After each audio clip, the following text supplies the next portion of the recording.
PHL-03 គឺជាប្រព័ន្ធបាញ់រ៉ុកែតជាច្រើនដើមដែលមានកម្លាំងខ្លាំងនិងមានរយៈចម្ងាយឆ្ងាយដែលផលិតដោយប្រទេសចិនវាត្រូវបានផលិតដោយក្រុមហ៊ុន Norinco ដែលគេបានដាក់វាឲ្យប្រើប្រាស់ចាប់តាំងពីឆ្នាំ2004រហូតមកដល់បច្ចុប្បន្ននេះឈ្មោះពេញរបស់វាគឺ Multiple Launch Rocket System គេប្រើប្រាស់វាសម្រាប់ប្រយុទ្ធលើគោលដៅដែលមានរយៈចម្ងាយឆ្ងាយព្រោះវាមានឥទ្ធិពលបំផ្លាញខ្លាំងលើតំបន់ធំៗ PHL-03 មានកាណុងចំនួន12បំពង់ទំហំ300មីលីម៉ែត្រវាអាចបាញ់ចេញទាំង12គ្រាប់អស់ក្នុងរយៈពេលត្រឹមតែ38វិនាទីតែប៉ុណ្ណោះដែលគ្រាប់រ៉ុកែតនីមួយៗមានទម្ងន់800គីឡូក្រាមហើយអាចបាញ់បានចន្លោះនៅចាប់ពី70គីឡូម៉ែត្ររហូតដល់130គីឡូម៉ែត្រ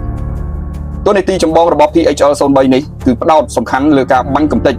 ទៅលើទីតាំងប្រមូលផ្ដុំកងទ័ពកំភ្លើងធំឃ្លាំងគ្រាប់រោងចក្រថាមពលរលានយន្តហោះទីបញ្ជាការប្រព័ន្ធការពារដែនអាកាសនិងសម្ភារៈសឹកសត្រូវជាដើមប្រព័ន្ធមីស៊ីលនេះមួយគ្រឿងមានសមត្ថភាពបំផ្លាញគ្របដណ្ដប់លើផ្ទៃដី67ហិកតាឯណោះភាពសក្តិរបស់វាគឺត្រូវបានបំពាក់ដោយប្រព័ន្ធ GPS តម្រង់ទិសឲ្យចំគោលដៅបានយ៉ាងច្បាស់អ្វីដែលធ្វើឲ្យ PHL-03 លេចធ្លោខ្លាំងនោះគឺវាជាប្រភេទអាវុធដែលស្ថិតនៅចន្លោះកំភ្លើងធំធម្មតានិងមីស៊ីលយុទ្ធសាស្ត្រវាមានតម្លៃថោកជាងមីស៊ីលប៉ុន្តែវាមានប្រសិទ្ធភាពកំទេចខ្ពស់លើផ្ទៃដីដ៏ធំទូលាយ